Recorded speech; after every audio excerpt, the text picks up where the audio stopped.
Hello all, and welcome to Introduction to Medicaid Waiver, Self-Direction, and Independent Housing, sponsored by NYSARC Trust Services.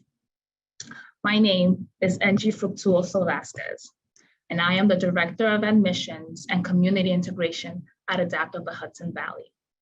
At ADAPT HV, I oversee all new admissions for the agency and the community-based programs that support 235 people with disabilities within our day habilitation, supported employment, respite, and community habilitation programs, as well as our ISS apartments.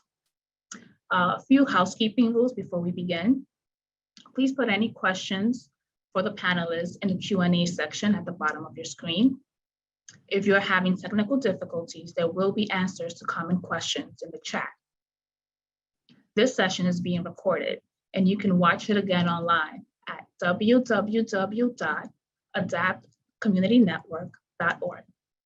And if you haven't done so already, please follow us on social media at Adapt We Change. Now, it is my pleasure to welcome you to today's session featuring Donna Maxson. Donna is the parent of a non-speaking adult son who has autism. Professionally, Donna's background is in corporate training and development. But for the past 8 years, Donna has worked primarily as an independent self-direction broker. Donna is also a certified housing navigator, which allows her to work with people and their circle of supports to develop and implement housing action plans. Additionally, Donna works with ArchCare as an independent housing managing agent. Please, let's get started and welcome Donna Maxson. Okay, thank you so much. I'm so happy to be here today. What a great day. Finally, we have some sunshine. I'm here with my community people who are similar to me and what's important to me. And I'm so honored to be asked to speak about 3 topics that I am very passionate about: the Medicaid waiver, self-direction, and independent housing. I especially appreciate being asked to speak with ADAPT because when my son Donald was diagnosed with autism back in 1993, ADAPT did the diagnosis, and the social worker there, Lorraine, was extremely kind to me. And I remember that kindness. And in respect to that kindness, I am forever a friend to ADAPT. And I also remember the kindness of so many parents who have helped me along the way. And I will always make time to talk to other parents about anything I know and share what I have learned along my journey. And I appreciate that introduction of all the things that I am. The most important thing is a proud parent. And I'd like to introduce you to my family. To my left is my son, Bradley, who's a corporate attorney for an international bank. The one with the very mild hairdo, that would be me. My husband, Barry, who is my hero, and my son, Donald, a very talented and special person. He's now 30 years old. And you know, Donald has taught me everything important that I know about life. He's taught me that I am strong and brave. I used to think I was weak, and I am strong and brave for my son and for everyone else who is in my orbit. He's taught me to notice and appreciate even the smallest things and celebrate every victory. He's taught me to be proud and to be generous and to have compassion. He's shown me what hard work and persistence is about because he is an extremely hard worker and nothing comes easy for him. He's introduced me to a wonderful community of people, and each one of you that are here today is part of that community.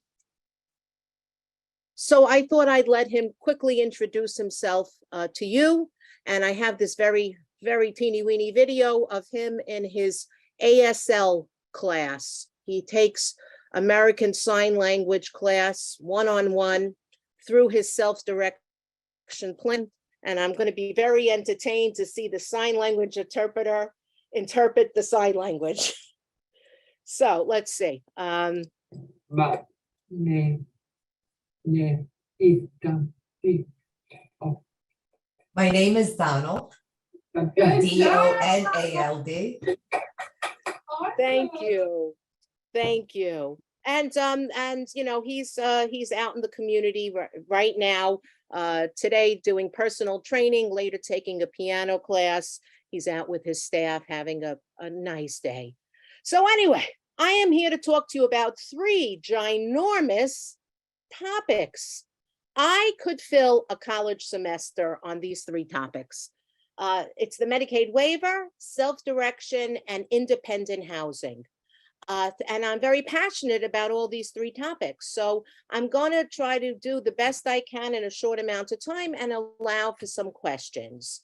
I want to get to the big picture. What are these things? Who is eligible? And if you're interested, what are some steps you should take, which I think is cutting right to the chase.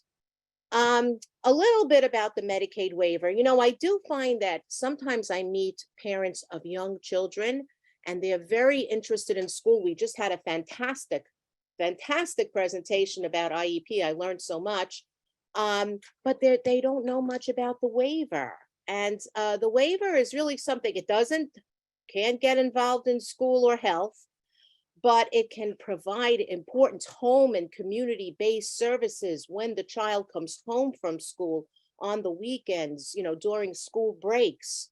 It is facilitated by the Office for People with Developmental Disabilities, OPWDD.ny.gov. You know, if you Google that, there is a tremendous amount of information for you to read. Each county does have a local office called the DDRO. We love acronyms, Developmental Disabilities Regional Office.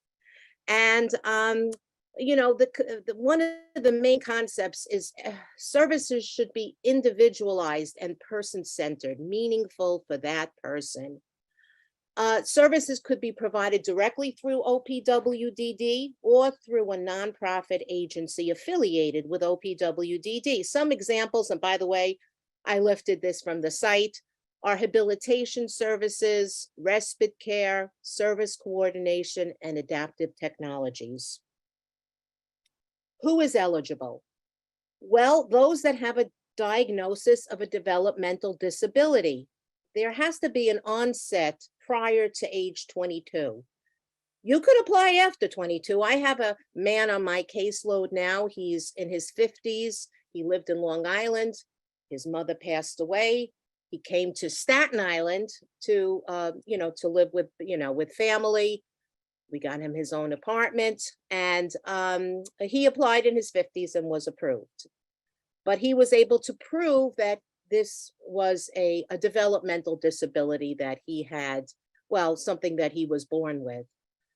There is something called the front door process, which has nothing to do with a door, but it does require a psychological report, medical or specialty reports that support diagnostic findings, social and developmental history, psychosocial reports, and other information requested by the eligibility coordinator.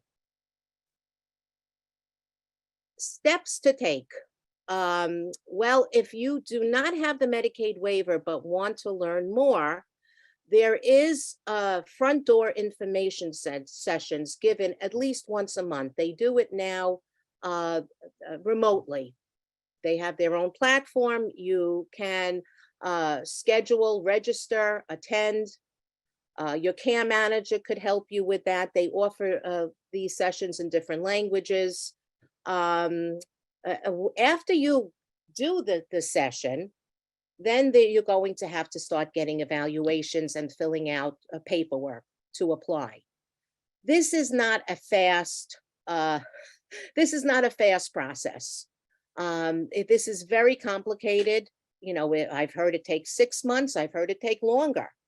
This requires the person, the focused person, if it's a self-advocate, or the family member, the advocates, to be persistent, follow up, and have patience.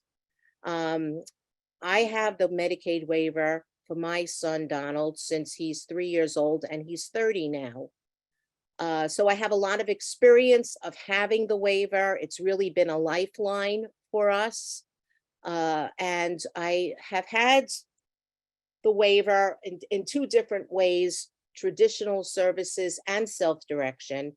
And I'm going to be talking about that next. But anyway, at some point, if you go through the front door, hopefully you will be approved. When you get approved, you get a care manager. There are, one of the other speakers mentioned, care coordination organizations.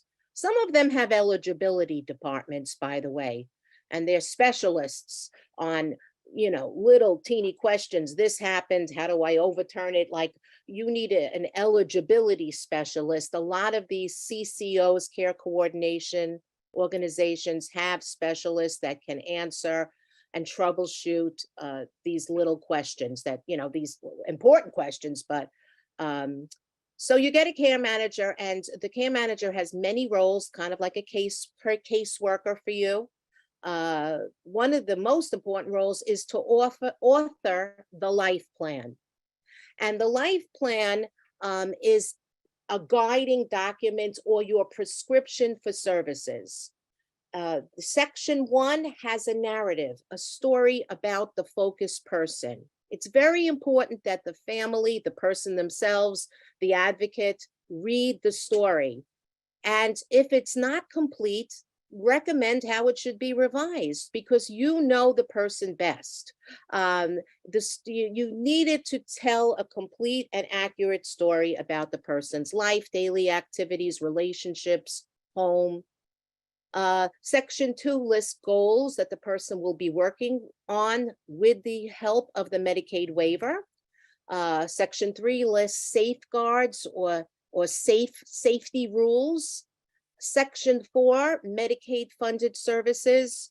Section 5, state funded items, contacts, mother, father, care manager, broker, fiscal intermediary representative. All of those contacts should be listed there. If there's agency services used, the agency personnel should be listed there. Doctors, pharmacy. And this document must be reviewed twice per year. And it's very important that the family, make time and prioritize these meetings, because, to maintain the waiver, we have to follow, that's what the most important rule, to make sure that the life plan is reviewed twice annually. All right, now once you get approved for the Medicaid waiver, you have two choices. You can have traditional services or self-direction. I have experience with both, because my son Donald, from age 3 to age 21, had traditional services, and from age 21 to age 30, he has self-direction. I believe that we need to have choices for everyone. There is no right choice for everyone. For certain people, traditional services will be best. For other people, self-direction will be best. And we just need to have enough of everything. So anyway, some examples of what is available to people with a traditional waiver. Is site-based respite programs. The word respite means relief to the caregiver, but the agencies have made a lot of these respite programs so fun that the people love to go. But they can be many different things. They can be after school or after day hab, like afternoon specialty classes, art, or a social club. It could be a trip, it could be camp. These are all examples of agency respite programs. You could have respite staff, that staff that comes to the house to keep the person safe and supervised. You could have agency community habilitation staff, better known as ComHab, and they are there to work on goals. You could have, for adults, day hab programs. There are some supplemental day hab programs that teens could participate in. Housing could be a certified setting. The early session this morning, we talked about certified and non-certified settings. I'm going to get more into that. But that certified setting basically means usually, that an agency or OPWDD itself is involved. Or it could be independent. You could have independent housing with a traditional waiver, a standalone housing subsidy. You don't need self-direction. Although I do think that if you are doing independent housing, self-direction will provide the most support. And I will be talking about that, but you don't need it. You can do it with a traditional waiver. Many agencies, including, I believe, ADAPT themselves, said that they have a department that can do standalone independent housing. I heard everyone calling it a voucher. It's not exactly a voucher, but it's something like a voucher, I guess. Supported employment for adults is another program that is agency run. With a traditional waiver, no one's talking dollar signs. There's no prices on anything. So pretty much you have an unlimited budget. I compare it to an American Express Gold Card. You could use it as much as you want, but there's only limited items available. The items that are on this list.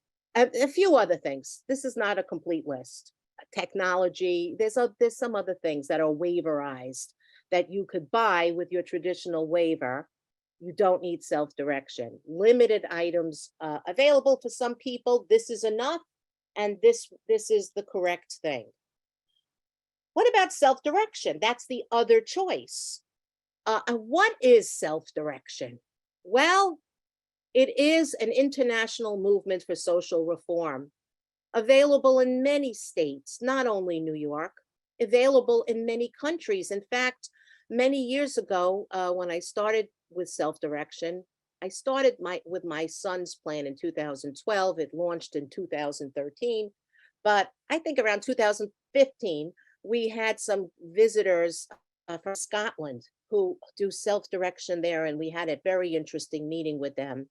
And if I had to give a headline, I would say that it gives the focus person and their advocates control. And if you like control, you're gonna like self-direction. If you're the type of person that likes to have control, you would like self-direction, I think. Self-direction is a Medicaid waiver service. It gives the person or their advocates their circle of support budget authority. You get a certain dollar amount to use for a fiscal year. And you decide how to portion that and use it. Let's say it's an adult and their budget amount was $100,000 for the year. The person decides, I want to use $60,000 for staffing. I want to buy $20,000 worth of community classes. I want to go use agency site-based respite for $5,000. You decide how to use the money. You also have employer authority. That means you hire, recruit, supervise, and set the hourly pay rate for the staff within guidelines. There is a lot of rules and guidelines. It's not just any amount, but you can decide to give someone a raise, to set their rate at $25 an hour, $20 an hour, certainly it has to be over the county minimum, definitely. You have a limited and finite budget. With the traditional waiver, you had an American Express Gold Card. With this, you have a debit card loaded with a certain amount of money. You can overuse it. You have to stay within the budget amount. But you have a large variety of things to choose from, things that you can have with the traditional waiver. Typically, people who have a strong circle of support or a personal network and are able to give a high level of involvement, like self-direction. Again, not for everyone. So an important concept here is the budget, or the PRA, personal resource amount.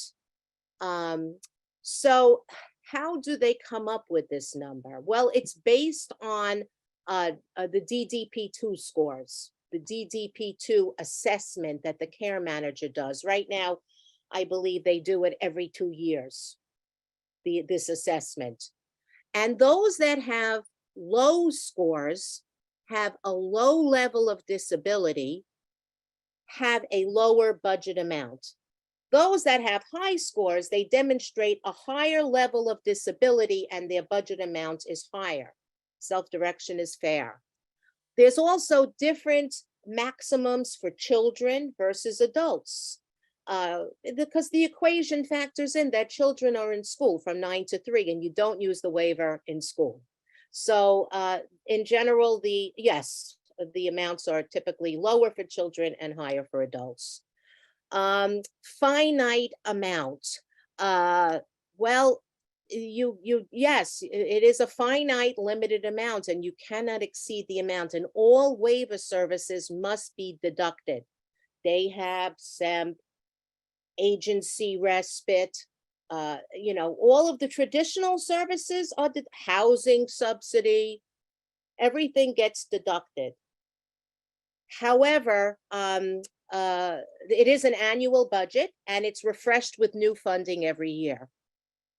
The budget includes some Medicaid funded items and some state funded items. So self-direction has certain items that are only available through self-direction, such as there's something called family reimbursed respite. It's up to $3,000 per fiscal year. And it can be used, it's a very flexible funding stream, state funded, but typically it's used if let's say if the family needs to have someone stay with the person to keep them safe and supervised. Maybe they're not cleared through the agency, they pay them, they can be reimbursed up to $3,000 a year. That's what family reimbursed respite pretty much is. IDGS, individual directed goods and services. There's actually 12 things on the list. I'm not going to go through all the things because we have limited time, but some of the popular things from IDGS are community classes. So you could go to a karate class, a storefront in the community. You could use a personal training studio. If your child likes art, you can take an art class at the Y or anywhere else in the community. Music classes, there's driving classes. Of course, the FI or the fiscal intermediary have to approve all of the classes, but community classes are available. Could be reimbursed. Sometimes they accept direct payment through the agency. Memberships, if the person wants to be a member, which offers them participation in the community. Self-direction puts people into the community. So memberships to the Y or to a gym, LA Fitness or any of the others, that could be reimbursed, or even a bowling league. You're participating in the community. Transportation, if the staff drives the person around, they could be reimbursed for their mileage or an Uber or a Metro card. A paid neighbor is available for people that use independent housing. It's an IDGS line. And it's a professional neighbor. They receive a stipend, a monthly stipend, to be on call, to do things that are outlined in a contract. But let's say someone can't ambulate and the staff doesn't come one morning. There's a snowstorm. The person can call the neighbor to come and assist them. Or if the family is going away, to look in on the person, to be a professional neighbor. And this is available for people who have independent housing. Household supports available for those that have independent housing if you want to have a cleaning service, if you live in a house and have to have a gardener or snow removal. These are the type of things that could be reimbursed through IDGS household supports. Then we have OTPS, which is state funded, limited to $3,000 per year, other than personal services. Some examples, staff activity fee. So the staff took the person to the movies. You could be reimbursed for the staff's movie ticket because the staff is helping the person participate in the community, especially if that was written into the plan, that the person wants to go to the movies. I would say definitely to make sure that's listed, the types of things, the types of places the person likes to go. Clothing for adults up to $250 a year. Utilities and internet for those that live alone could be reimbursable. Phone and transportation for the person themselves if they're taking an Uber. If they have accessorized little copay receipts, other things. Or if the parent is driving them, that's possible too. Support brokerage is a category only available through self-direction, because you must have a broker. And a live-in caregiver is also something available through self-direction for those that live independently in the community. So let's see. Self-direction puts people in the community. And sometimes when you're in the community, like Ellen, you dance. And so I thought I'd just break this up a little and just show you a quick, happy video of my son making a friend in the community. He was out with his ComHab staff, and they went to Dunkin' Donuts. And by the way, this video went viral. If you put into Google keywords, Donald Simon, dancing, Dunkin', autism, you'll see it was on the Huffington Post. And really, it reached millions of people, this clip of Donald out in the community with his ComHab worker, having some fun. And the kind Dunkin' barista found a way to communicate with Donald through music and dancing and fun. And Donald made a new friend that day. A little Lady Gaga. And, oh, wait a minute now, let's see. And a couple of months later, Donald, who takes art classes and is a very talented artist, and he does this through his self-direction plan. He had an art show at the Staten Island Pride Center. And that night he sold $1,400 worth of art and was happy to donate this money to the Pride Center, as he is a philanthropist and an ally too. And my whole family was there with Brian, our new friend, the dancing Dunkin' barista. So, we've had a great experience with self-direction. So who is eligible? If you're interested in self-direction, well, you must have your Medicaid waiver approved. You must have a care manager and a life plan. Sometimes people call me and they didn't even go to the front door yet. No, you have to, you have to take care of that first. And really, you have to want to be involved and have control. You have to want to manage a budget and handle paperwork. And you have to be able to recruit and supervise staff. These are some of the roles that the family plays. There are others too, So steps to take. If you're interested in self-direction, steps to take is to attend an OPWDD self-direction info session. OPWDD will not entertain any new requests unless there is a confirmation email that the focus person themselves or their advocate have attended the session. You have to have this email. And your care manager will be able to get you, how to register. And they have them, several times a month, and they're right from your home. Then you have to develop a team. You have to be active. It's an active process. You have to recruit a broker. The broker will help you find a fiscal intermediary agency, because as parents, we can't, yes, we have budget authority, but we're not writing the checks. We can't do that. It's too much. Withhold taxes and all that. No, we have an agency. The agency helps with paying the bills, handling the payroll, benefit administration, handling reimbursements, clearing staff through the Justice Department procedures. And of course, your care manager is a mandatory active member of this team.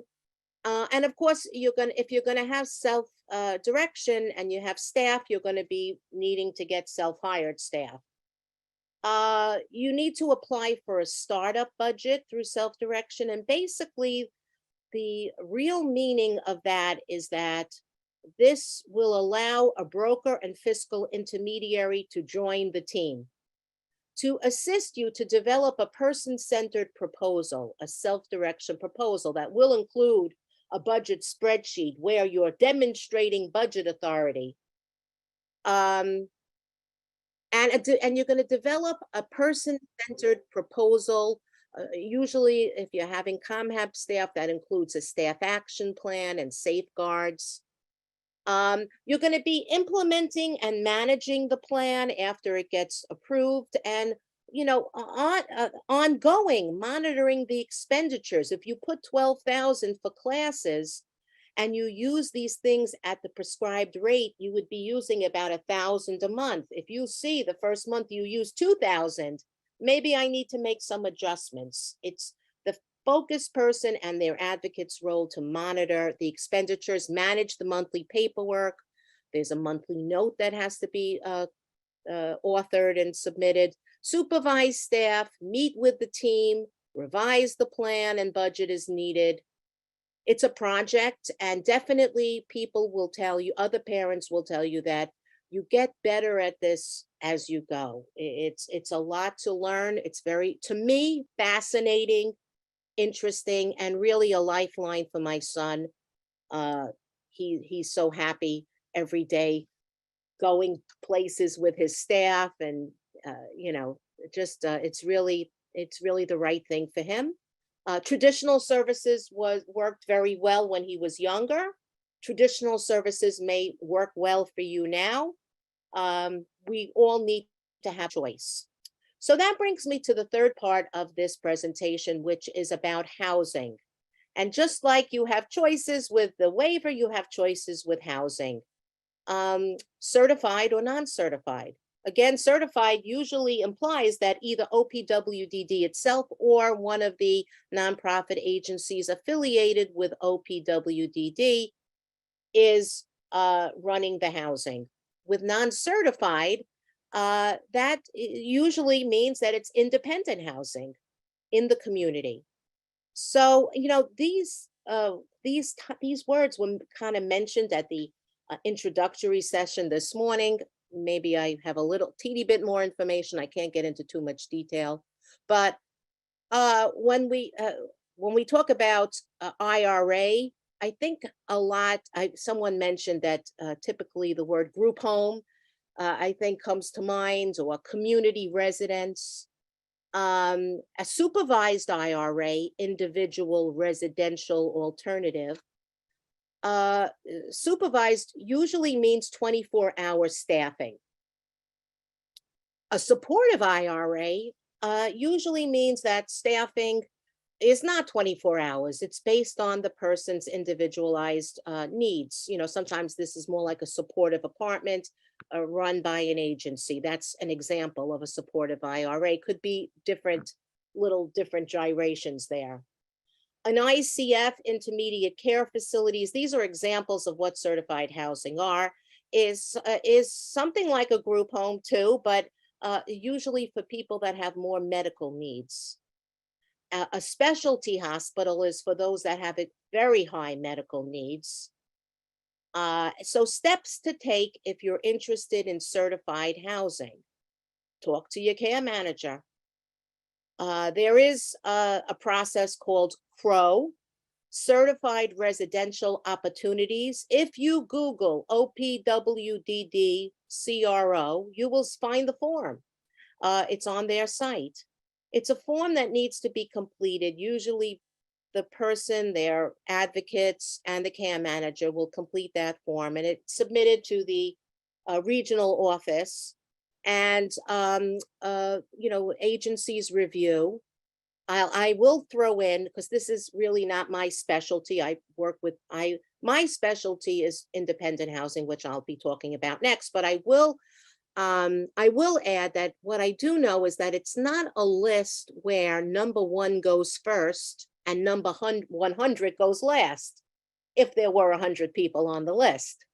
I understand that based on the application, the life plan, very important, then it's going to be rated in level of priority. Those with urgent priority move to the front, and those that it isn't urgent, there's 3 levels of prioritization. So if you are interested, you do want to work with your care manager to complete the CROW form. All right, so what is non-certified housing? Well, it's definitely independent in the community. It could be, it's some kind of a setting that anyone could rent or live in. It could be an apartment, a condo, a co-op, a house, or something called a legal ADU, accessory dwelling unit. I haven't come across any of those myself, but I think that's something like a guest house on your property, which has a C of O and is legally rentable, something like that. Very important, most important is the focused person's name has to be on the deed or the lease to be eligible for a subsidy. And if you want more information, because this is a huge topic, I recommend you go to the New York Housing Resource Center website, nyhrc.org. There is tremendous amounts of documents, YouTube videos to look through.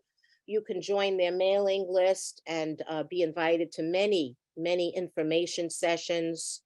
Through the NYHRC, they run the housing navigation program that was mentioned this morning too. I happen to be a housing navigator. So that's one huge resource. Another thing, if you're interested to attend the Downstate Independent Housing Forum, my friends and colleagues, Marietta, Semra, and we run monthly meetings on topics related to independent housing. It's an hour-and-a-half meeting. The first hour we have a topic, and the last half hour we open it up, participate in the conversation. We welcome people from every county. We're not only for the downstate, we have people coming from every county, and it's been very interesting to learn from each other, because there's been a lot of changes to housing recently, independent housing, a lot of changes. So people are interested in the OPWDD rent subsidy, formerly known as the ISS rent subsidy. They now call it the OPWDD rent subsidy. You can get that through a standalone traditional rate waiver. You do not need self-direction. There are agencies that have, well, they may still call themselves an ISS department, but it's a housing department. And if your name is on the lease or the deed, you may be eligible. And you have OPWDD eligibility, of course. If you have self-direction, then it will be built into the self-direction budget. How is it calculated, the subsidy? Well, they do calculate, they have their equation. OPWDD has an equation built into a spreadsheet. You put the numbers in and the amount of the subsidy that you're eligible comes out. So you have to enter all the income, and the equation does factor that you will pay 30% of your income towards the rent, just like Section 8. That's the same rule there. There are deductions that are allowed. There is utility and insurance offsets that reduce things and increase the subsidy potentially. And there's maximum payment standards by county. Mr. Bearden mentioned this morning, I was so interested that we have been working with the 2012 HUD FMR rates all this time, and now it's coming, we're getting, it's going to be increasing. So we're very excited about that, that we're going to be getting higher rates. That's the maximum payment standards. So another thing to know is that a transition stipend is available if it's a person that lives at home with their family, let's say, and then transitioning into their own apartment. They would be eligible for up to $3,000 once in a lifetime to help buy furniture and items for their new apartments. If they're transitioning from a certified setting, they will be probably eligible for $5,000 to buy things for their new home. We have a lot of written information we appreciate having through this new OPWDD housing ADM that was released on March 10th. I'm giving you the the website link here, but if you Google OPWDD housing subsidy, you probably can find this, and it's very interesting. There's a 2-hour presentation on that link that you can learn more about independent housing. There's all the attachments and forms, frequently asked questions, everything is there. So that's about the OPWDD rent subsidy. So this is my son Donald and his ComHab staff. He just gave me this picture last week, and they just looked both so happy that I just had to share the picture. So anyway, self-direction and OPWDD rent subsidy. Why do I think self-direction is the best way to have a rent subsidy? Well, the rent payments are deducted from the PRA that will come off of the budget amount, the maximum budget amount. But the special support that is available through self-direction is, through, and these are just some examples, but through IDGS, your paid neighbor, the household supports to have a cleaning service come in, or help with a gardener, or things like that. OTPS, this is big, to be able to get help, reimbursement with the utilities, internet, phone.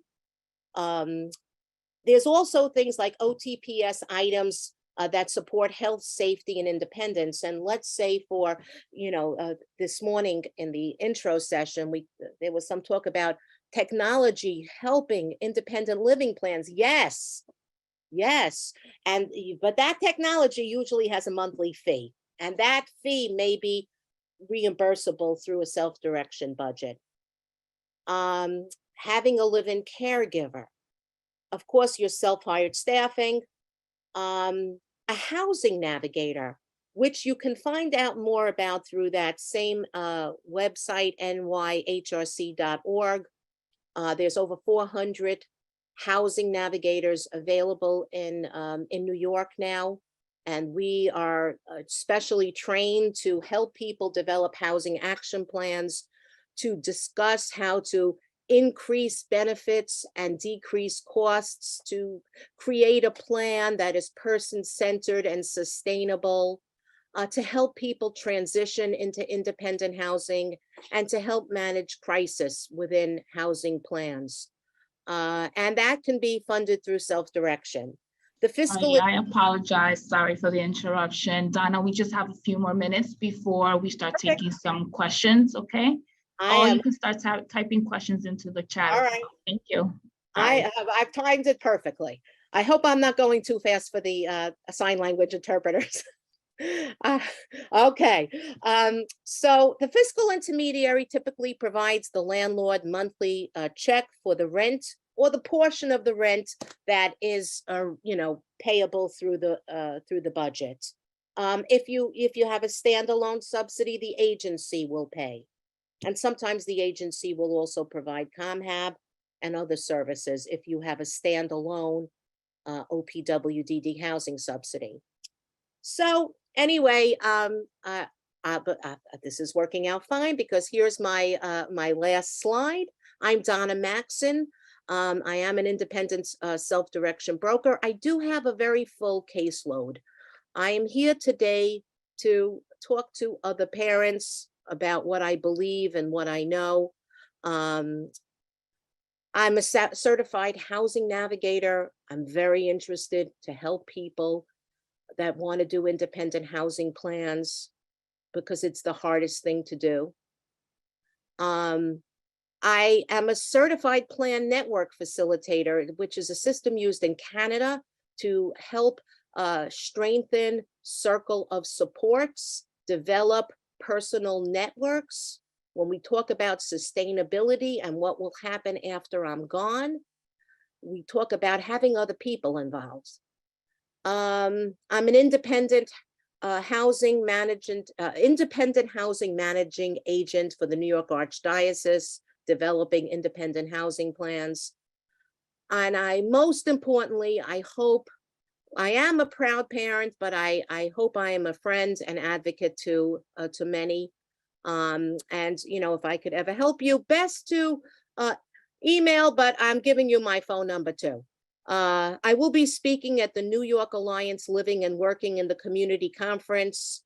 My topic with Marietta and Semra is housing tools that work, and that's on October 17th up in Saratoga Springs. So if there's some questions I could answer, I'll be happy to try to. Yes, we do have some questions. The first one is, we are still a few years away from my daughter's 18th birthday. I think she will need guardianship or conservatorship. Will she be eligible for self-directed housing subsidy if the parent is named guardian? Also, what would you advise families do leading up to the age of 18 of a child, as many agencies have years-long waiting lists? Can the parent get on the waiting list earlier? Okay, well, I think the first part of the question was, if I become the guardian, can my child be eligible for an independent housing subsidy? And the answer is yes. The second part of the question is, if I want certified housing, because there is no list for independent housing, right? You have to develop that plan. You have to find a appropriate place, and in other words, you pick if you want a roommate, where do you want to live, what's important to the person. So there is no list, but there is a list for certified housing. I believe you can put your person on the list, as at any age. For independent housing, you do have to be 18 years or older. For certified housing, sometimes they have certified. I know of people who, some agencies have certified settings where they have younger people. So you can apply, I believe, at any time. Thank you. The next question is, can kids that are homeschooled get self-direction and receive services during the school day, or is that a conflict? Kids that are homeschooled can definitely get self-direction. You cannot use the waiver during school hours, and many FIs, or fiscal intermediary agencies, FIs, they will ask for the school schedule. And I believe, and now I believe this is it's a unique question that would have to be raised between the agency and the family. If they're homeschooled and the hours are different, could they use the services during non-school hours? And I think that would have to be probably different agencies would see it different ways. Okay, thank you so much for that. Wonderful. The next question is, can you go from a traditional to a self-direction if you're already in supported living? Well, I'm not sure exactly what that means, but you definitely, if you wanted to move out of an IRA and into independent housing, that's definitely possible. And you would get the higher subsidy, by the way. That would be moving from a certified setting to a non-certified setting. If the question is, can I have self-direction while I'm living in a certified setting? The answer is yes, but it's very limited what could be used. It's called a, let's see now, there is other than residential budget. We don't see too many of those, but I do know someone who does have that because the child lives in a supported, supervised IRA, but they cannot find a day hab. So they have self-hired staff between 9 and 3 Monday to Friday. And the budget is a very small amount because it factors in that you're getting the housing. So either of those things are possible, no matter which way the question was. Thank you for that. The next question is, how do we get support for those with a dual diagnosis of IDD and mental health? That would be a good question, I think, for an eligibility specialist, because in other words, I think the question is that my child or I myself could qualify for either the mental health waiver or the developmental disability waiver. And at some point I believe the person has to make a choice to fill out, go through the front door here or go through the mental health process. You have to qualify and be eligible based on OPWDD standards, criterion. But more than that, I can't really tell you. I know that we do have people in OPWDD that do have a dual diagnosis. Thank you. We have time for probably 2 more questions. The next one is there any way a person on self-direction can share a rental unit with a parent, be on the lease, and get a monthly rent subsidy, or does living with the parent disallow this? No, that's a very good question. All these questions are good. No, but that's a very interesting question. I'm interested in that question. You see now, if it's 2 adults, let's say, for instance, single mother and, adult 30-year-old daughter, and they share an apartment and it's a rental and both names are on the lease, then the person, let's say the daughter has OPWDD benefits, is eligible for 50% of the rent as their subsidy. It has to be crunched through all of these equations. But if now let's say that same duo, the adult mother and the adult daughter live in a house, and the mother owns the house, and the daughter is not on the deed and she's not on the mortgage, then no, she can't get a housing subsidy. But if the daughter is on the deed and is on the mortgage, then yes, she could. Yeah.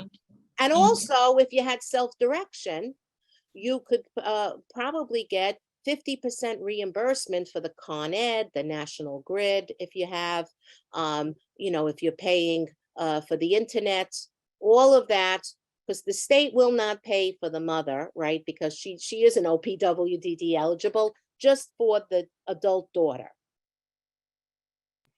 Thank you for that. And the final question, Donna, is what is a broker and what do they do? Well, it's really my most favorite job I ever had, I have to tell you. And I spent 30 years being Bette Midler, in case I'm flipping anyone out. My background, I was in entertainment, but I'm now a self-direction broker, and it's my most favorite job I ever had because, first of all, I find the whole thing extremely fascinating and interesting. And then I get to help people that I want, that deserve this help, that I want to be with, that I enjoy being with, and that I could see what the work means to them. But a broker does have a certificate from OPWDD. There is a class that you do attend, and the broker helps develop the self-direction proposal.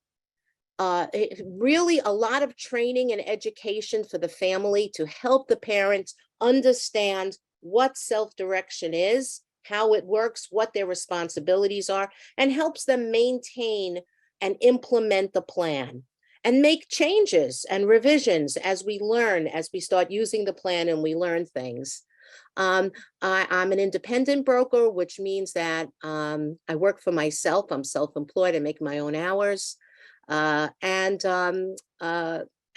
think does that answer what a self-direction, and you need one. Although if you are a parent, you could become a broker and just manage your own child's case. You're allowed to do that if you want to, or you can have a broker. And their fee is paid through the self-direction funding stream. Thank you so much. Thank you so much for your insight in this topic.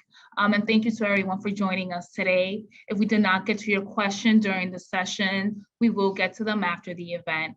I just want to remind everyone, following the conclusion of this event, you will receive an email with a link for a survey. Please complete the survey for a chance to win an Amazon gift card. I do hope you will join us at 1 p.m. for our parent panel, How to Be an Effective Advocate for Your Child with a Disability. Thank you all.